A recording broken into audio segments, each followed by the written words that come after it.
একটা ছোট গল্প। একসময় পাহাড়ে ঘেরা এক রাজ্য ছিল, নীরবপুর। সেই রাজ্যের রাজকুমারী ছিল অরুণা। সে ছিল খুব শান্ত, কিন্তু তার চোখে ছিল গভীর আলো। আশ্চর্যের বিষয়, অরুণা কথা বলত না, জন্ম থেকেই সে নীরব। রাজ্যের লোকেরা ভাবত, যে কথা বলতে পারে না সে শাসন করবে কি করে। তাই তারা তাকে দুর্বল মনে করত।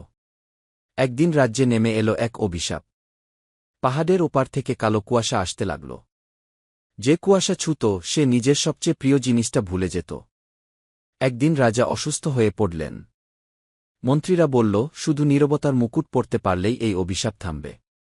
কিন্তু সে মুকুট পরতে পারবে শুধু সেই, যে শব্দ ছাড়াই সত্য বুঝতে পারে। সবাই চুপ হয়ে গেল। অরুণা ধীরে এগিয়ে এল। সে পাহাড়ে উঠল একা। পথে সে কথা বলেনি, কিন্তু গাছের কাঁপুনি শুনেছে, নদীর ভয়ের ঢেউ বুঝেছে, আর কুয়াশার ভিতরে লুকিয়ে থাকা দুঃখ দেখেছে। মুকুটের সামনে দাঁড়িয়ে সে চোখ বন্ধ করল। কোনো মন্ত্র নয়, কোনো শব্দ নয়, শুধু হৃদয়ের সাহস। মুকুট নিজে থেকেই তার মাথায় বসে গেল। কুয়াশা সরে গেল। রাজ্য বাঁচল। রাজা বললেন, আজ বুঝলাম, শব্দ না থাকলেও শক্তি থাকে। অরুণা হেসে মাথা নোয়াল। তার নীরবতাই হল তার রাজত্ব।